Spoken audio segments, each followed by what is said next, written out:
Talk to me, to me.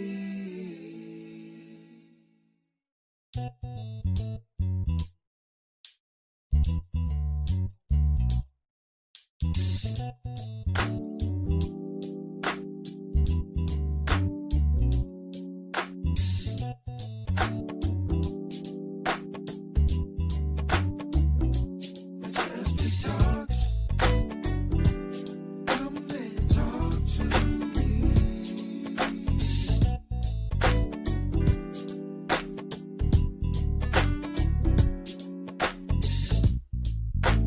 Talk to me, to me.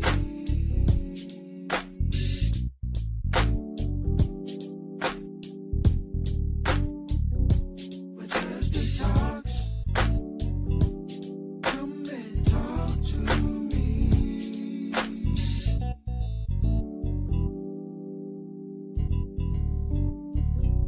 Majestic talks.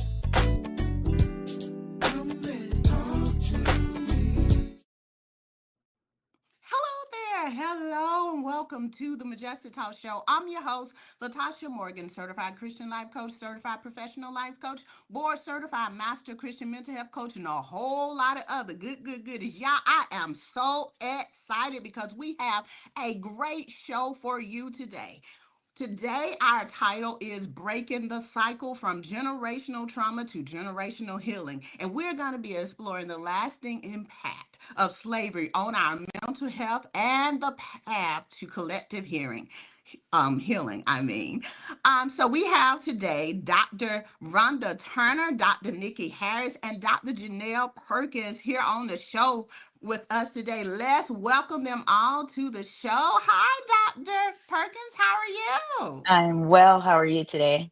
I'm blessed. Thank you so much for being here. You want to introduce yourself to everyone? Let everybody know who you are.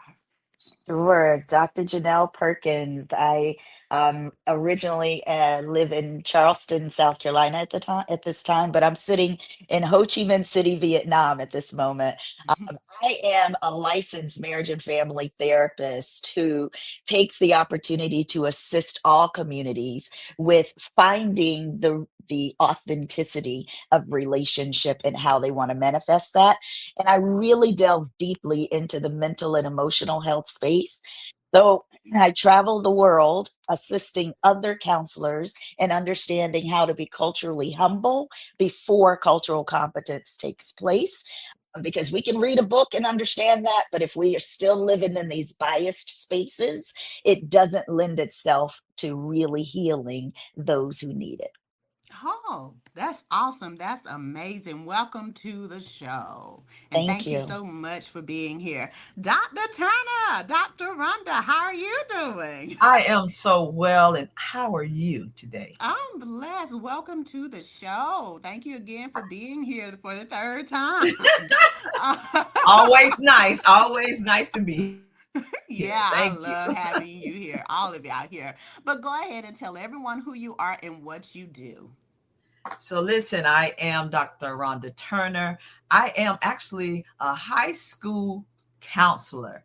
So, I have a master's degree in mental health and marriage and family. I have a nonprofit called For Knowledge is Power, where I take youth around the world on college and historical tours. And then I do up under my For Knowledge is Power different workshops, different family activities. I am actually getting ready August the 1st and 2nd to host my 5th annual marriage awards in Orlando, Florida for Florida married couples. Oh, that's amazing. See, Yeah. we have the right people on the team tonight. Let's welcome Dr. Nikki Harris. How are you? And welcome to the show. How are you? I'm so glad to be here. I am Dr. Nikki Harris. I am chiming in from Tulsa, Oklahoma. I am an educator by training, but I also do a lot of work with marriages and family from both the faith-based aspect and community-based aspect. Been working with families now for over 20 plus years. And here in Tulsa, we do a lot of work to build strong, healthy marriages and strong, healthy families. So I'm Oh, definitely excited to be here. and just, have a good time with these incredible, phenomenal women. Oh, thank you so much for being here. We're so glad to have you here. So let's get into it. Again, we're talking about breaking the cycle from generational trauma to generational healing. But before we go into it, now we're gonna talk about, like I said, we're gonna talk. It's just like a counseling or a therapy session, right? We're gonna talk about the past. We gotta understand why we have the trauma first. How is it showing up today in us, and how we can break the cycle so that we can be healed from it. So it's just like a therapy session, but it's not.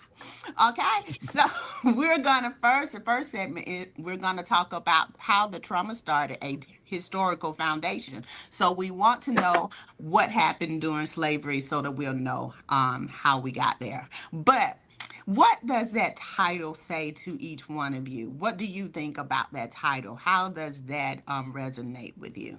Dr. Harris, you can go first. For me, it just really speaks to how we got here. Basically, we look at it from the aspect of slavery, understanding that that really began the breakdown of the black family, or just, I'm going to say the black family, because when we were taken from our land and brought over here, we were split. We were not allowed to come together. So to me, that was the inception of generational trauma. That was the inception of fatherlessness. That was the inception of all things going wrong, quote unquote, in the family unit. That, to me, that's where it began. And so I think in order for us to fix the family or fix the problem, we've got to go back to the beginning. And I do know, I think it's a term, is it epigenetics? I might not be saying that the right word, but we carry trauma in our DNA. And so we've got to figure out where the trauma comes from so that we can heal the trauma. And if we don't go back to the beginning, we're not going to be able to get to the future effectively. How about you, Dr. Perkins? So I agree with that. I definitely do. And I think the other component of that is having an understanding of what it looks like to accept that there is truth in trauma. And once that acceptance takes place, gaining an opportunity to move the mindset from victim to abundance, and Mm-hmm. then taking control, because you have so much more power when you understand and accept that the trauma is true and that it's real, and then have this incredible opportunity to decide how you want to work through that trauma. Mm-hmm. Dr. Turner? What you want me to say? They said it all. I mean, but what I can say, look at 12 years a slave. Mm-hmm. Listen, Okay. We have been through some stuff, and accepting is possible. But do they know how? it's Mm-hmm. good. It's You don't know good. how to accept what we've been through, because we don't have people really focusing on how to learn and use the tools to become a Mm-hmm. better person and being able to forgive and work through it. But y'all said it all. I don't need to even speak on that, but y'all did. That's what it is. Uh-huh. She liked Okay. me on here. That's why she got me back on here. That's what that is. But I All right, think that that's Rhonda. real, Dr. Turner. I think, when you talk about the idea of what is acceptance and what does it look like to walk through trauma in a Mm-hmm. space where you can say, this did happen to me and my people, and I do Right. carry that forward, and I accept that that's true. And now what? And now And you what? get to Hmm. determine what that is. And that's the generational component, I think. I think that's the component that, and now what is, what do we decide we're going to do that may be different from what the norms were and what was taught. We now get to Right. write the history very differently. It's our narrative. Mm-hmm. And Yeah. I It love that is. you Now talked that is about that being our narrative, because it's a lot of times when we deal with trauma. I read a quote a few years ago, and it talked about not sanitizing people in your story, because a lot of times when we deal with trauma, I know at least in the Black community, we are trained to cover the culprit. We are trained what goes on in this house stays in this house. And so we have a lot of Stays in this people house. that are in bondage to the trauma because they don't feel the freedom or the liberty to really tell their story without without sanitizing what is the word I'm looking for? Not assailant is not the right word I'm looking for, but the person that causes the trauma, if you will. A lot of times when we tell our story, try to own our truth, we sanitize parts of the story and we sanitize the people in the story who really are filthy. Let me just say it that way. Okay. Yeah, that's true. That is so true. So trauma didn't just happen. As we said, it was actually engineered. During slavery, Black men, women, and children were systematically dehumanized. Families were deliberately separated, as you said, Dr. Harris. Women were violated. Men were publicly beaten to destroy their role as leaders and protectors. Children were sold off and never seen again. Just imagine the trauma a mother would face seeing her child being sold off to somewhere else that she probably would never see that child ever again. And if that child escaped slavery and went over to Europe or somewhere, she still that chance will be even smaller of her seeing that child. And sometimes those people didn't even last 20 years. Sometimes they worked them so hard that they died. Some of them died young. And just think, okay, let me finish this first because men were publicly being to destroy their role as leaders and protectors. Children were sold off and never seen again. Enslaved girls and women were stripped naked in public before being sold. Their bodies were inspected like livestock, often groped or violated during sales. Here are two stories. Sarah Gudger, a woman enslaved in North Carolina, once said, well, here's a quote from her: "They beat us and bred us like cattle. My mama cried every night till her eyes went blind." My God. Fountain Hughes said, "We wasn't allowed to think, just do. You don't know what freedom is till you ain't got it." From these wounds came the roots of emotional suppression, broken trust, generational shame, and relational dysfunction. Patterns we still see in our families today. And that's why I wanted to do this year of how on the thing how slavery affects our mental health today. Because I started wondering, why are we still doing these things? Where did this stuff come from? Where did the absentee father stuff come from? Why we have so many people on child, they rather pay child support but not deal with their child? Why, or not pay child support at all? Why do we have people who are molesting their children? What is this coming from? Why do we even have serial killers in the first place? Those are some of the things that I was thinking about. Why are these things happening? And then as I've learned in pastoral counseling and coaching, you have to go back to the past to see why we're here right now in the present. So I started doing research, and some of this stuff was crazy. I mean, I could not see how in the world you could rip a child apart. I mean, just because you were mad because your husband was sleeping with the black lady. I mean, what you gonna do? I mean, is that the child's fault? I mean, the woman most likely didn't want to be abused by your husband in the first place. So maybe put the blame on your husband. And let's go on from there. Then you have how they were buck breaking. And I saw where the molestation could come from because they would blindfold them, put a sack of their head, or do something that would keep them from knowing who they were actually having sex with. To me, that don't make sense to me. You're using them as cattle, and then you are branding them. I mean, today we see these things as something awful that you should do. You're arrested for this stuff today, but what about yesterday? I mean, it wasn't bad then. And just imagine, we talk about the trauma people are facing when they are abused, when they're raped, when they're molested today. And we think it's so horrible. And we think we go through a lot today, but back then it was even worse.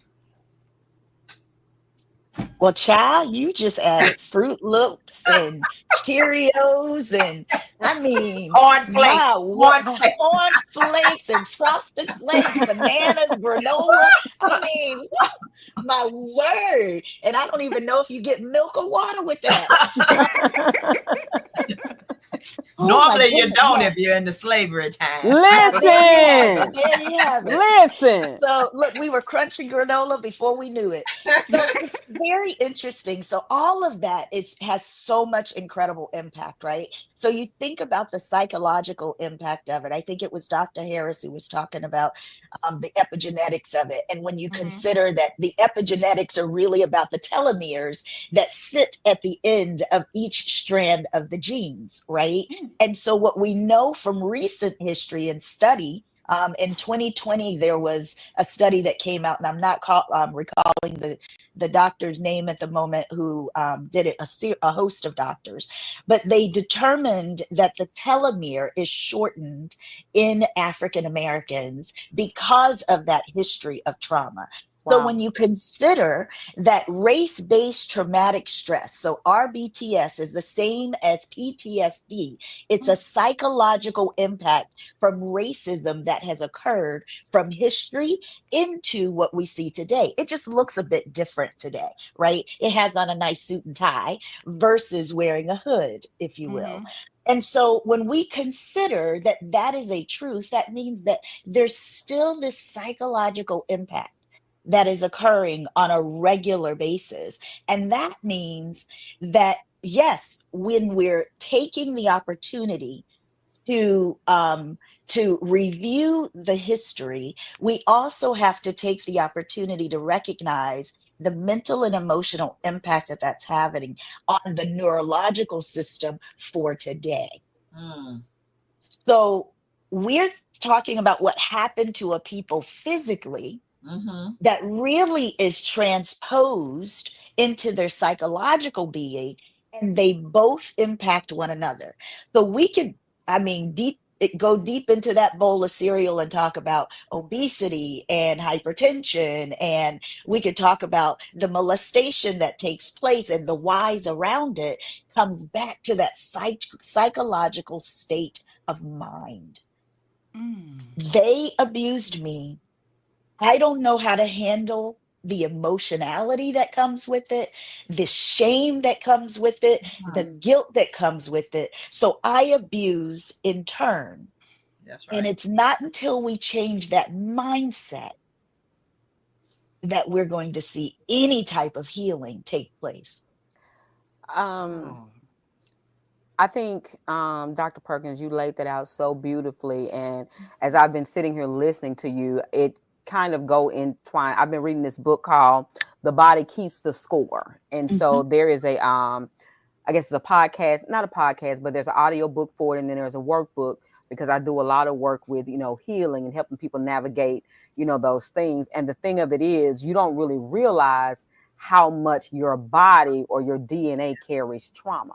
And Mm. it goes into, as you mentioned, obesity and all of those things. I can even pull stories and data from my own life to kind of roll it into how trauma affects, your diet or how you are in terms of how we eat. Now, if we go back to slavery, we know that we had to eat what was left, right? And Mhm. so that means we ate all the unhealthy things. We were getting the scraps. Now, we made it taste good, we made it look good, but in turn from eating those things, we had the high blood pressure, hypertension, all of these things.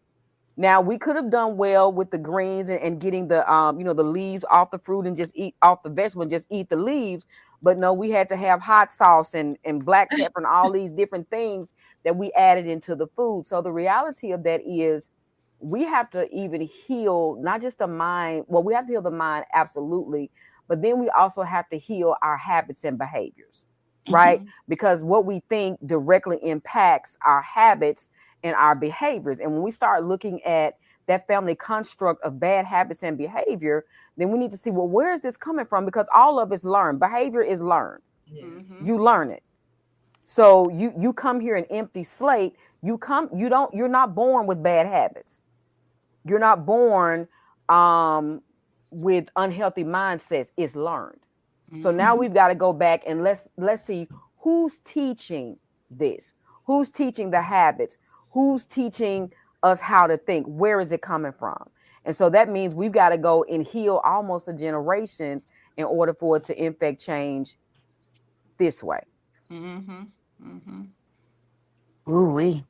Yeah, that's good. That's good, Dr. Harris And and Dr. Harris, Perkins. Dr. Harris, they still have their hot sauce and Well, but you know, those are actually coping skills, right? That hot sauce and that seasonal, and they are adding to the comfort food so that you now feel like you have the flavor you need to just settle your spirit. That's Think good. about that for a moment. That's a coping skill. until So you what we're can't use hot sauce anymore because your and body yes, is all messed up inside. but you don't realize that. See, Yes, the right. You thing don't. is, we're born with 6 emotions, only 6, right? Mhm. So if you think about it, we're talking about anger, happiness, sadness, surprise, disgust, fear, and that's it. Wow. Everything else, as you said, Dr. Harris, has to be taught. It has to be learned. But they're usually learned out of what? Anger, sad, but barely sad. Because you don't know you're sad. You get mad before you're sad, right? You're angry and you Mhm. act out of that. But you don't even recognize surprise because we think surprise means scary. Don't be surprised at me, right? We don't think of surprise as excitement, joy. So if we're only have these 6, and as slaves, we're never able to have an opportunity to learn what it was to be happy or what that looked like, except on Sunday where you could put your hat on and Mhm. dress in your Sunday best, which is a whole nother set of coping skills and all the stuff that we buy and do. That's comes right out of slavery, right? Except that you could be fearful of the master, so you learn fear, but you were born with it as well. That's So good. think about that for a moment. You carry all that through because no one ever taught our ancestors how to enjoy surprise, how to see happiness as not just I don't, mess around and try to be happy waiting for the other shoe to fall. But I look at it like this: happiness is fleeting. I had a cup of coffee and it's hot, I'm happy. It gets cold, I might be a little sad, but joy is knowing I got a microwave. That's right. So I can be happy again. So I can get back to it. Yeah. Learning what makes you happy, learning how to get back to it each time is what we're needing to teach. We can't change a whole generation, but we can start changing the narrative of the next generation. Mhm. Mhm. Well, we just That wanted to is go so ahead, Dr. good. Perkins. Go ahead. Yeah, I mean, Doctor. we were like, I okay. mean, In my I just mind, want to I'm listen. thinking, Listen, This is what Coach I Latasha, do all the Coach time. I Latasha, don't ask me literally, no questions. Don't ask me no questions. Let Dr. Perkins go ahead. I can't with y'all. Preach. because I mean, she just was giving it all out, what she Rhonda. Yes. Preach. Go ahead. Well, okay, so here's the thing. This is what I do all the time. When I'm out teaching in the world and teaching counselors how to work with us so that we have that therapeutic alliance, they can't all look like us because there's just not enough of us to do that. That's real. So I have to find a way in the writings I do, the books, the publishing of articles, to help people go, oh, I never thought about it like that. So rather than putting it in the PhD terms, I'm trying to break it down and make it 4th and 5th grade Yeah. so that we can all partake. Mhm. Yeah. Hey. And that's so good. I think just kind of talking about those 6 emotions and how to really regulate them. I think because we were not taught how to regulate emotions, right? We know how to get angry, but we don't know how to regulate. And so, or even have that concept of regulating your nervous system, or we don't even have that as part of our language, as part of our conversation. And so, like you said, of training the next generation on how to do that. So I have young adults and I have to try and talk to them about how to, regulate yourself. this is a term that I use in my house, get your life. So, but teaching them how to navigate through those emotions, they're very real. How you feel is real and relevant, but how you respond, we need to fix that. Because your feelings are real, they're valid. I understand what you're feeling, but we've got to have a positive way for how we express what we're feeling. And so I don't think that's a conversation that we nearly have enough, especially in the Black community. We don't talk about it enough. We just know how to clown and all of the things. But if we had some more, as Dr. Perkins said, if we would educate a little bit better, I think that we can start healing this next generation. But we've got to teach them how to do it. And it's a learned behavior. And we do have to teach them how to do it. But, you know, in our society today, who's teaching? Who are they listening to? That's good right there.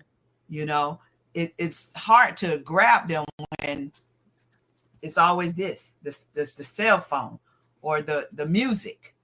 You know, they believe in what the words in the song say before they'll believe what auntie say over here or what mama say. Well, mama said it, but that ain't what they said on the radio. That is not. Does that go back to them or to the credibility of mama and auntie in them? Oh, that's good. Because if mama and auntie are telling you, I grew up in the church, don't nobody write me no letters, I love the Lord with all my heart, I'm going to be in heaven. Might not be on the same side if you got a bigger mansion, but I'm going to be there.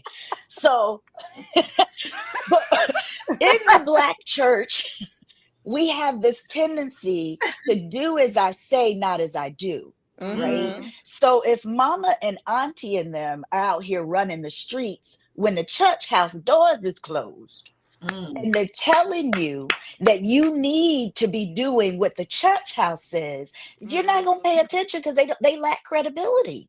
Yeah, that's true. Pass the collection plate. That is so true. That's not really about the child, the teen, the young adult, and where they're getting their information from. That's about the credibility of the household.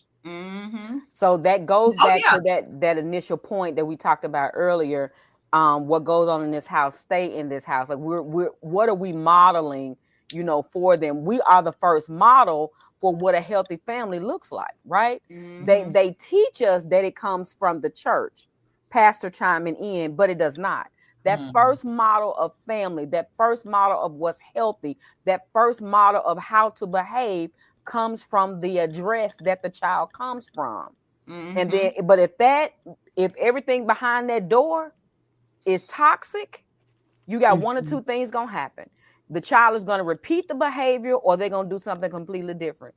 That's just what it is, right? So if you come from a household where there's fatherlessness, that son might, you know, engage in fatherlessness and have multiple children everywhere, or that son says, "Hey, I don't want this." He becomes an incredible husband and father. So that's kind of the, you know, the inverse of that. But again, we've got to start teaching how to have credibility. We got to teach mama and auntie, look, this is not okay. This is not healthy. Parenting classes in the Black community, we don't have them as nearly at the same rate as our counterparts. So yeah, I think that goes back to community too, right? Because if we don't have them as much as our counterparts, is it possible that we're really not seeking them? That's good. Because a lot of what we do, we set up organizations, usually a nonprofit organization and whatnot, such that that organization is now offering something for free. But what if you had to pay $5 or $10? Would you value it more than it being free to you? What if you paid that $5 or $10, and let's say that organization now is a LLC or an S corp, and you see that growing in your community and the way that's impacting the community overall, versus saying, I want to be in the nonprofit space, and nobody's seeing the generational wealth come to be, as well as we're not even investing in the class. That's so good. Most of the classes that take place require, in many communities, right? Because we're talking about the African American community, but don't get it twisted. Many people got issues. Many. Correct. Correct. Correct. So, but there's this exchange of investment that takes place. And oftentimes we will remove an opportunity for a household to invest in themselves. So Because if good. you can buy a $200 pair of sneakers, you can pay $50 for a parenting class. Yep. That Yep. is so Let's go. true. That Let's is go a so little true. deeper. If you can buy a $300 wig, Listen. Let me that's good. listen. Or more. Yeah. Yeah. I'm basic because I don't. Okay, but But listen, it's true. it It's true. and I'm on that nonprofit world as well, Mm-hmm. and I look at you know them when it comes down to taking a 7-day tour for their kids. That probably some of them have never even left the area that they live in. Yep. And it's like pulling teeth to get kids involved. Because one kids to say, oh, I don't want to do that. I want to stay home. I don't want to go. What do you mean? For the price that we charge, you going on a 7 to 8 day tour around the world for spring break. And parents, one, I'm gonna let him decide. I don't When I know was that growing up, well. when I was growing up, my parents was like, You you go going. on. That's it. You don't dictate what you don't pay You no bills going. up in this house. You You're going. going. So when one of the Mm. other things, the way I was raised, every year, every generations get a little worse than worse, worse than worse. So where I was raised, I had fear of my parents. Absolutely. If they say you better not da da da da, I'd be like, and they say I can't go, and I just go in my room and cry half of the night. Now, But okay, go ahead. I'm sorry, Dr. Turner. I it's okay. apologize. You go. So I'm listening, thinking about what you said. Now we have that one thing that you said, I had fear of my parents. So let's talk about the dichotomy of that.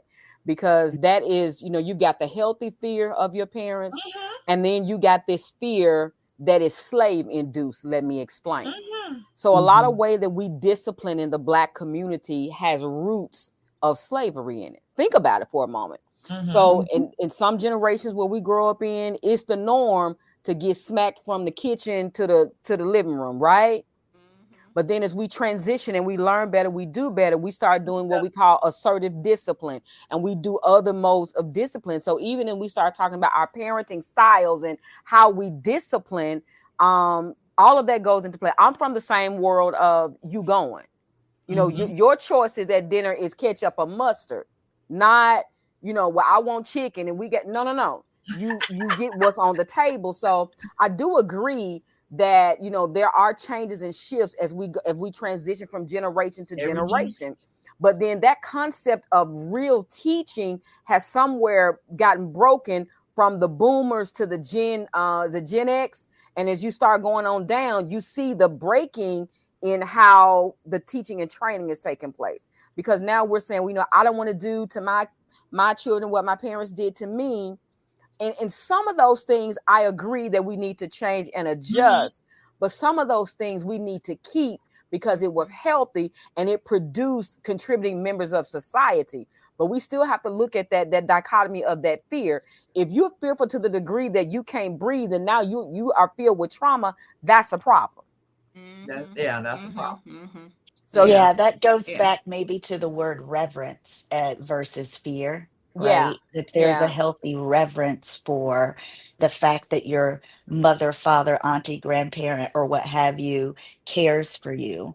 And Yes. so the teaching of what that looks like, I agree, comes out of the space of uh, how were we impacted by slavery's abuse, yeah, right?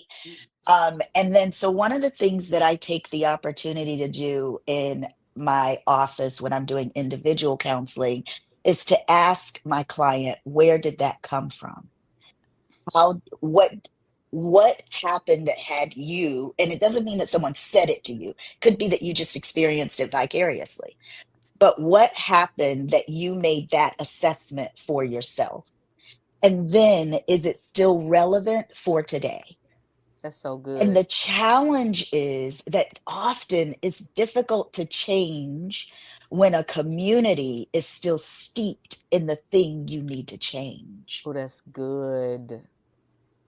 So it may mean that the work we're doing becomes really impactful when we can ask the question, who told you that? Maybe not verbally, but in what you watched happening around you. That's right. And is that still what you, not they, what you desire for your life?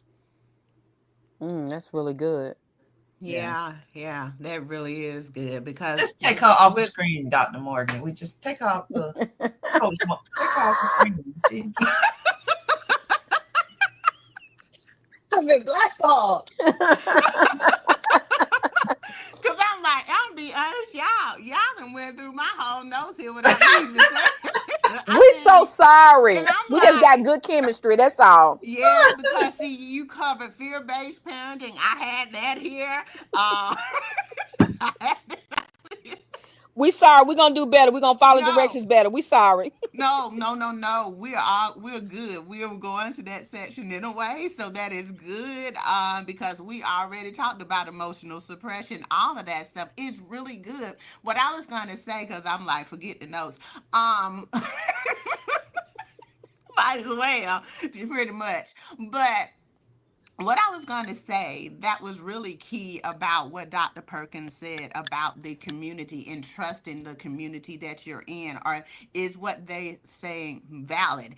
And see, when as I was growing up, yeah, my parents told me that too about hey, what you got to do whatever I say do. But Yeah. there were times that my dad would use a different parenting style with me, and he would say, I'm just going to come and talk to you. Because, see, I had a Yeah. mouth, you know.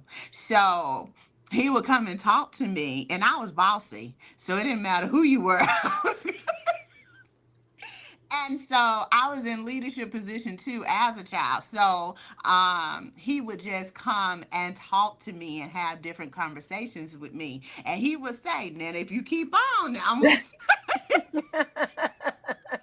he would do that. But he was credible because the same thing he did in the house is what he did in the church as well, and in every area of his life, even on his job. So he was credible to me. That's why I was able to follow after what he said. That's when he said, girl, you need to know the Lord, girl, you need to get in your word, girl, you need to have a relationship with God, girl, you need to. I valued that and I believe that.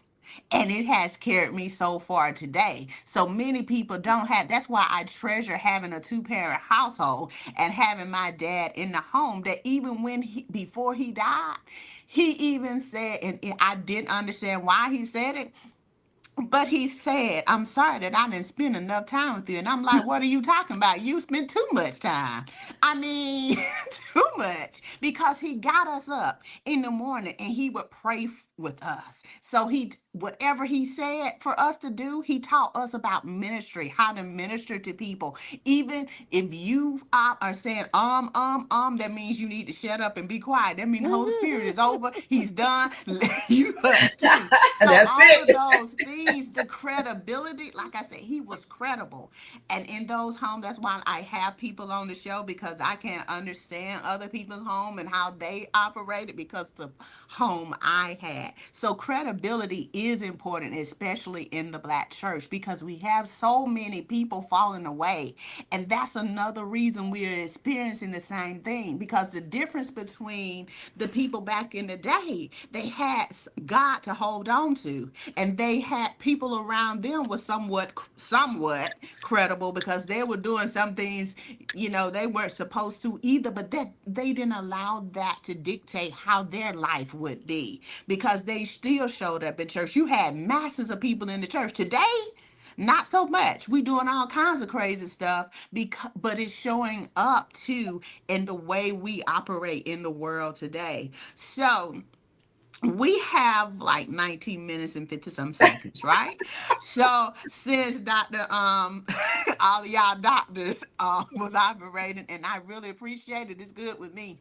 Um I want you to talk to that person, Dr. Perkins, who's in a relationship, who's in a marriage.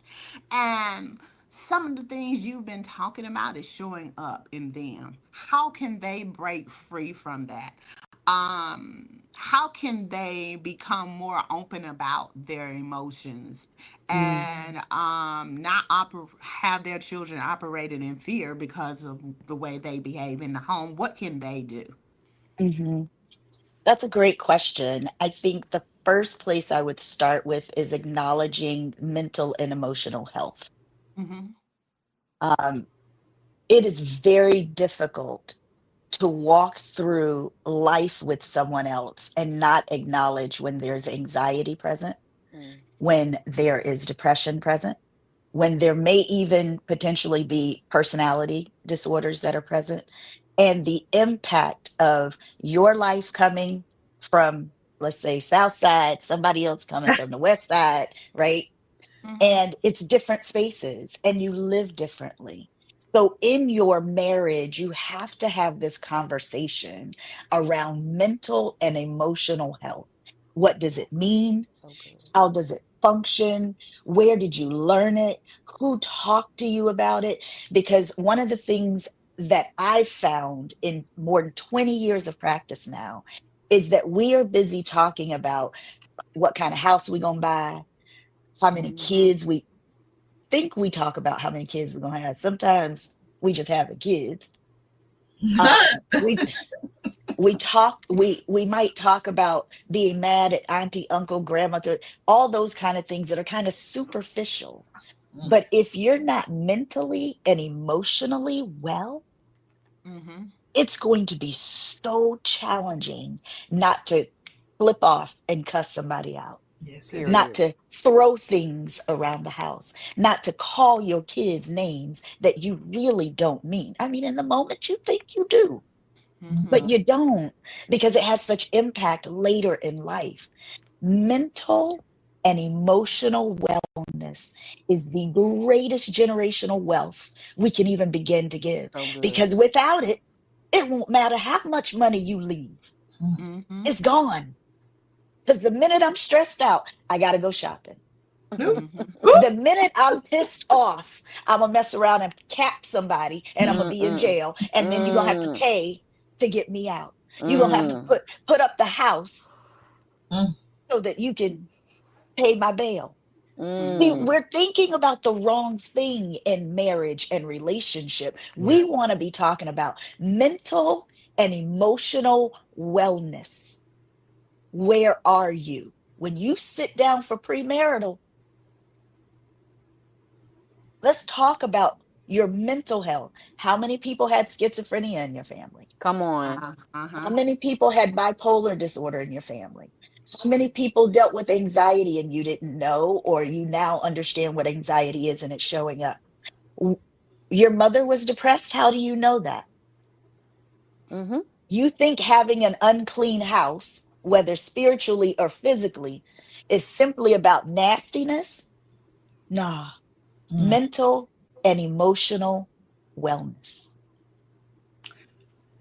Mm. Can I That's say good. something she said about having things that you don't know that your spouse had, because that's not discussed in homes, Mhm, you know. So the mom may not know what her mom or dad had because they don't discuss those things. Mm-hmm. mhm. And it's so true because God knows, you want to know. I, you know, you, Yeah.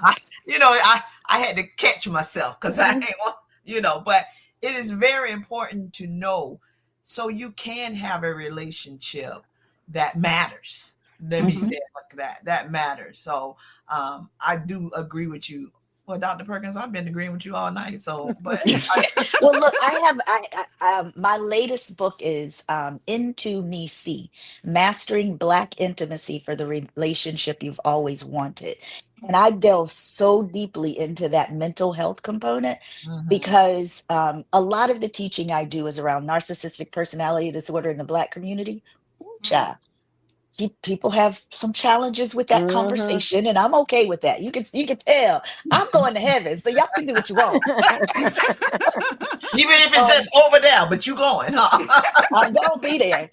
So, depression in the Black community, in women Yeah. and in men, and I really break it up so that you get this opportunity to think about, oh, is that what Mama was living with?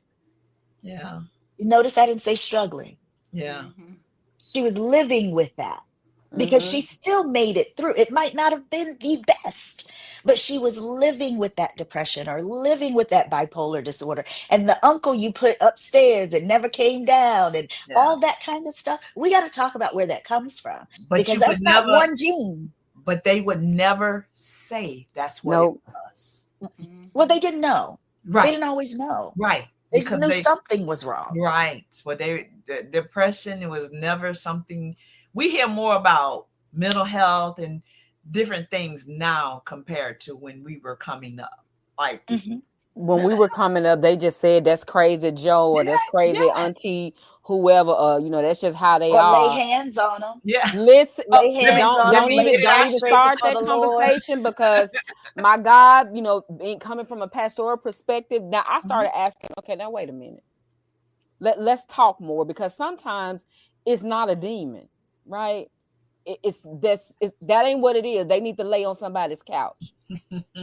Now let's have that conversation because Mhm. there is a intersectionality Mhm. between mental health and it's the church will call it demonology. So there's an intersectionality there that we don't talk about enough.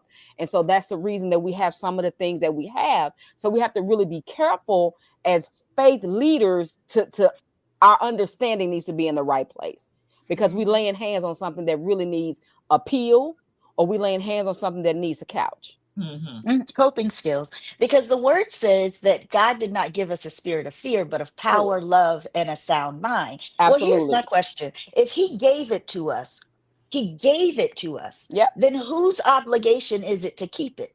Right. It's ours. So if you're out here giving away your sound mind, destroying your sound, you come into the earth with power, love, and a sound mind. Correct. So somewhere along the way, sure, as a teen or as a child, as a teen and so forth, you may not have as much control. But you can't be 45 talking about what grandpappy did to you when you were 12 Ooh. Whew. for the rest of your life. At some point, you have to go and get some assistance. But that's the conversation that we don't have enough of. Because after you get a certain age, you own your mental wellness. It is your responsibility to lean into healing. Now we'll go to the Mhm, doctor for every as one of my friends for everything. But when it comes mhm, to mental wellness and emotional wellness, we won't, see about that in the same manner we would something else. mhm, Taking medication is okay. Going to mhm. therapy is okay. We need it. I tell people you need the Holy Spirit and you need a therapist. Mhm. Because they go hand in hand. I'm Yeah, trying to tell because you. that's what the Holy Spirit is, a counselor. Hello. So, So okay, so and here's the challenge. We say that, and then therefore people say, therefore I have a counselor. But there are these natural aspects. So this is like Dr. Harris. So my parents were ministers, Mhm. and it Me was too. fat. me Yeah, too. so Me here Yeah, we too. go, me right? too. So Mhm. it's that space where you say, okay, well, wait a minute. If spiritually we're doing all we're supposed to do, when you've done all you know to do, then stand spiritually, Correct. then and there is no change, then there's something naturally that has to take place.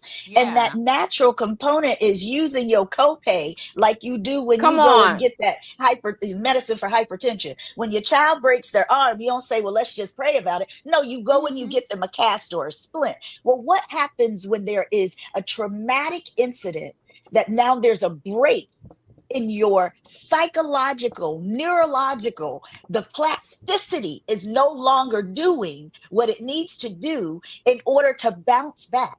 Don't you then use that copay to sit on a couch and say, here is what I'm doing that isn't working. I'm sleeping too much.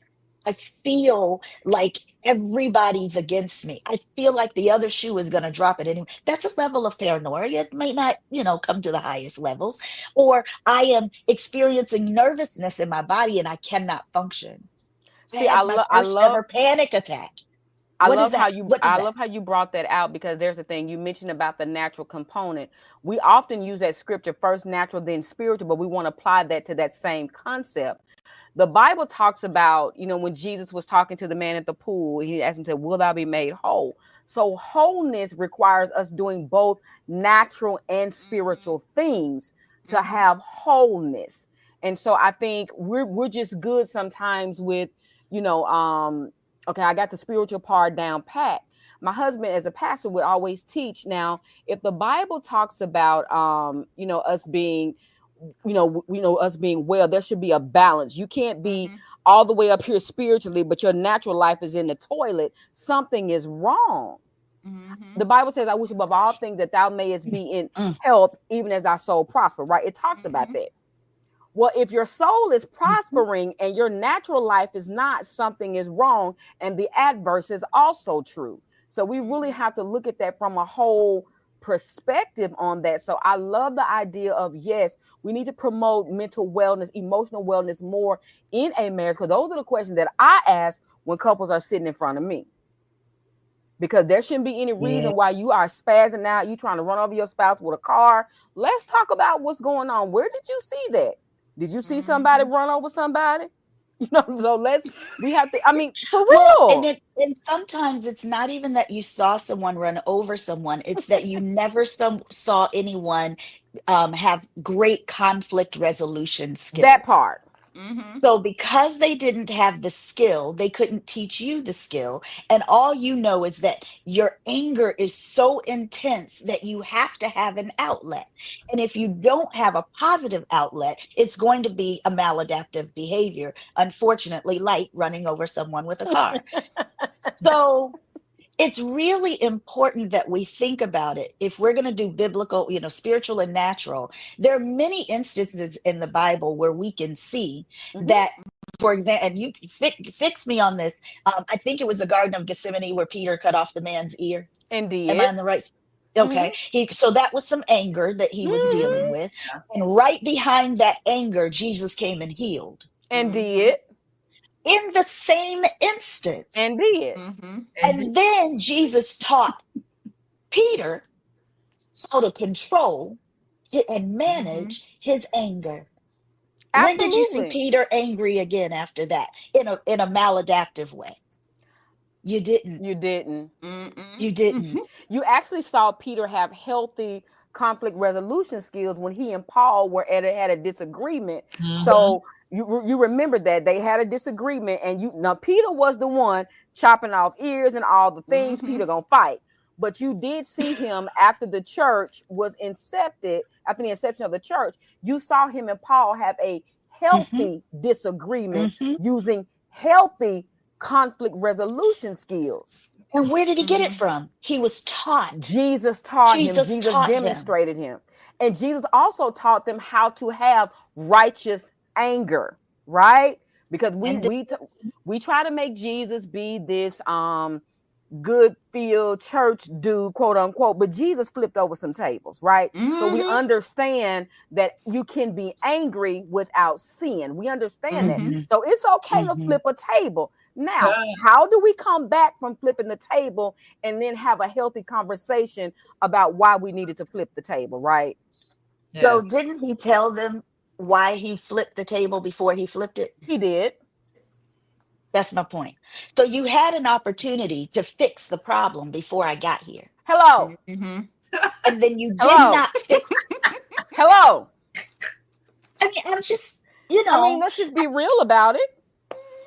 And so I say that in the context of this natural perspective. Mhm. If I come and say, hey, I'm having a challenge with the way that you squeeze the toothpaste tube. I know this is so, right? I because this is real. This comes into Mm-hmm. the office. I'm having a challenge with the way that you're squeezing from the middle, and I want us to squeeze from the bottom. Now, I have two choices. I can get mad at you every morning because you squoze it Yes, close it. from the I middle, love it. Close it. right? Or I can go buy two packets of toothpaste. Here's This one is yours, yours, and and here's this Mm-hmm. one mine. is mine. And now we're happy. I've Mm-hmm. resolved the conflict. Now, people will say to me, but we're supposed to be one. You still won with Mm-hmm. two bottles of toothpaste. Or you can just where he squalls it at. You can squeeze it down.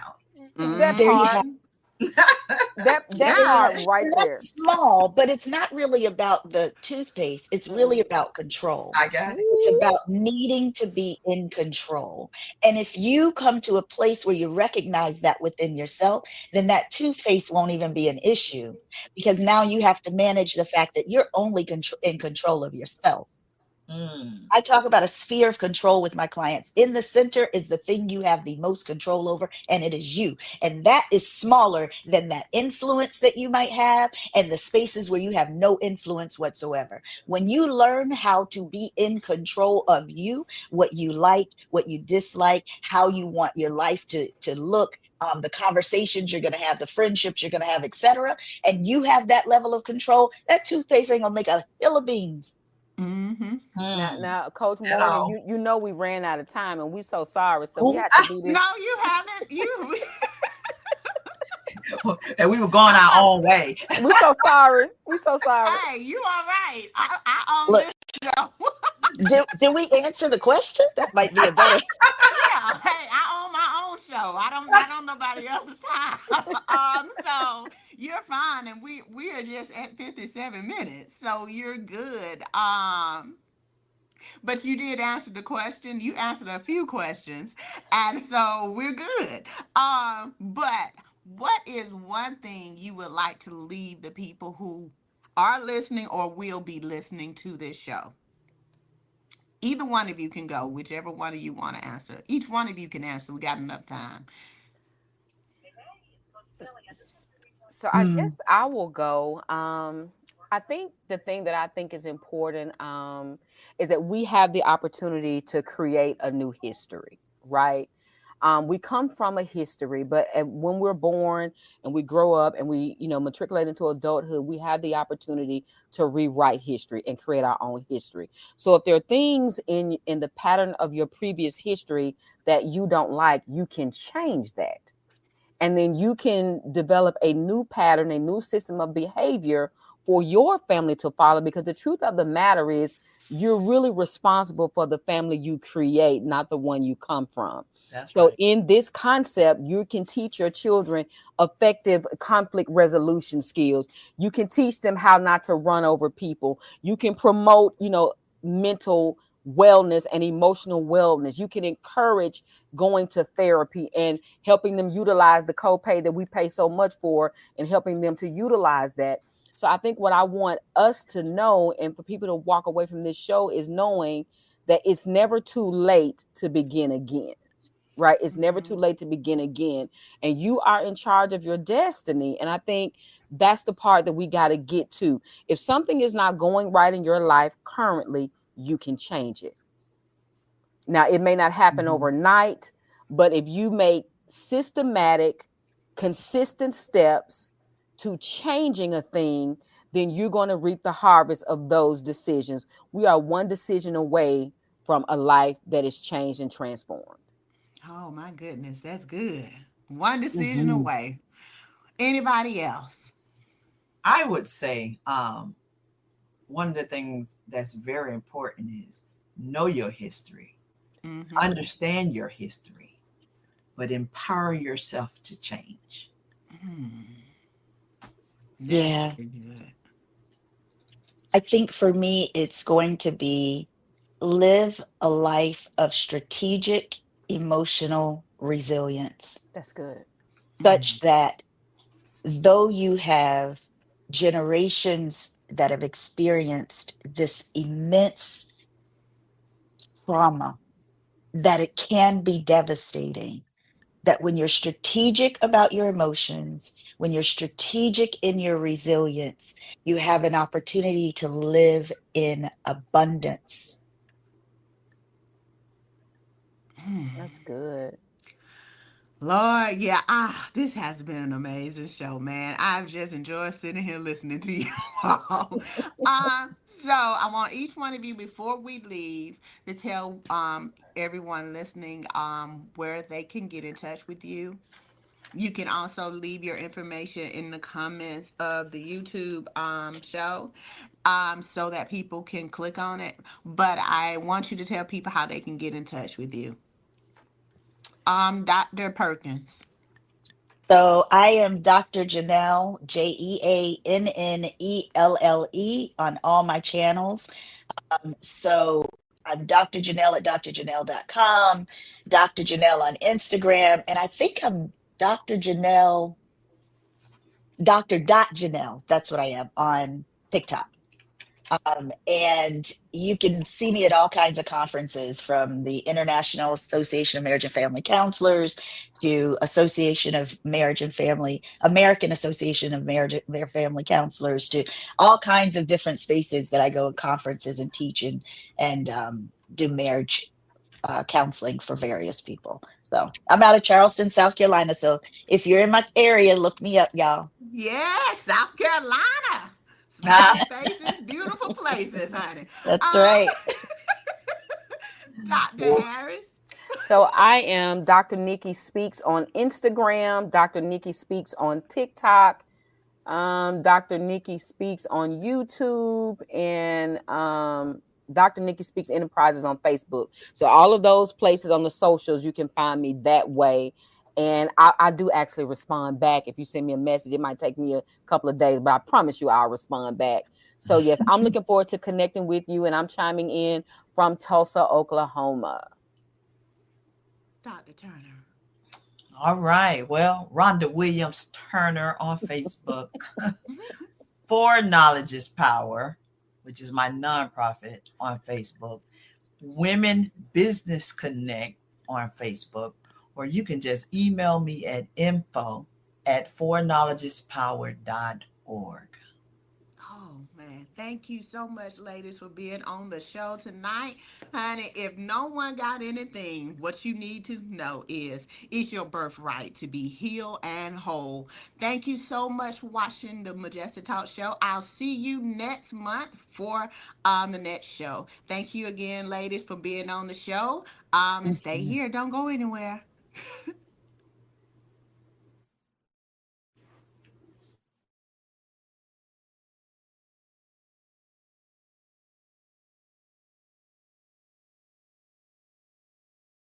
Talk to me, to me.